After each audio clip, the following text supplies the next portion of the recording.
लुधियाना पश्चिम विधानसभा उपचुनाव में आप उम्मीदवार संजीव अरोड़ा की जीत हुई है। एक सवाल के जवाब में अरविंद केजरीवाल ने राज्यसभा जाने से इनकार किया और कहा कि पार्टी की राजनीतिक समिति यह तय करेगी।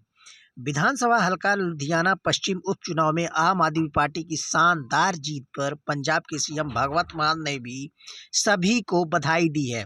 मान ने एक्स पर लिखा है कि बड़ी लीड से मिली यह जीत इस बात का साफ संकेत है कि राज्य के लोग हमारी सरकार के कामों से बेहद खुश हैं। हम पंजाब की तरक्की और खुशहाली के लिए दिन रात बिना किसी भेदभाव और पूरी ईमानदारी से काम कर रहे हैं। उन्होंने आगे लिखा कि उपचुनाव के दौरान पंजाबियों से किए गए हर एक वादे को हम प्राथमिकता के आधार पर पूरा करेंगे। संजीव अरोड़ा को बहुत बहुत मुबारकबाद दिया उन्होंने, साथ ही इस जीत के लिए दिन रात मेहनत करने वाले पूरी लीडरशिप और वॉलेंटियर्स की टीम को भी बहुत बहुत बधाई दिया। पार्टी की जीत पर आप पंजाब के प्रभारी मनीष सिसोदिया ने कहा कि पंजाब में सेमीफाइनल में शानदार जीत मिली है, अब फाइनल की बारी है।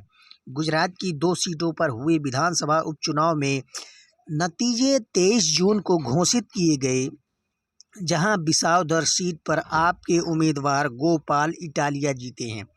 कड़ी सीट पर राजेंद्र चावड़ा ने जीत हासिल की है। वहीं चुनाव नतीजे पर कांग्रेस की नेता मुमताज पटेल की प्रतिक्रिया सामने आई है। वहीं मुमताज पटेल ने कहा है कि सबसे पहले गोपाल इटालिया जी को शुभकामनाएं देना चाहती हूं, क्योंकि उपचुनाव में बीजेपी और आम आदमी पार्टी ने अपनी सीटें बरकरार रखी है। अगर आप पूरे देश में ट्रेंड्स देखें तो केरला में कांग्रेस, पश्चिम बंगाल में तृणमूल कांग्रेस जीती है। गुजरात आपके अध्यक्ष ईसुदान गढ़वी ने गुजरात में अगले विधानसभा चुनाव में सरकार बनाने का दावा किया है। इस पर प्रतिक्रिया देते हुए मुमताज पटेल ने कहा है, ये सीट 2 आम आदमी पार्टी ने 2022 में भी जीती थी। कांग्रेस और बीजेपी के खिलाफ आम आदमी पार्टी लड़ी थी।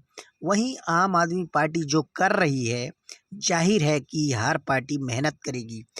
कांग्रेस के संगठन पर उन्होंने कहा कि संगठन का फिर से निर्माण किया जा रहा है, वक्त लगता है और नए चेहरे आगे लाए जा रहे हैं। कांग्रेस फुल स्पीड में रिवाइवल मोड में है। वहीं आगे जाकर उम्मीद रखते हैं कि नतीजे अलग आएंगे।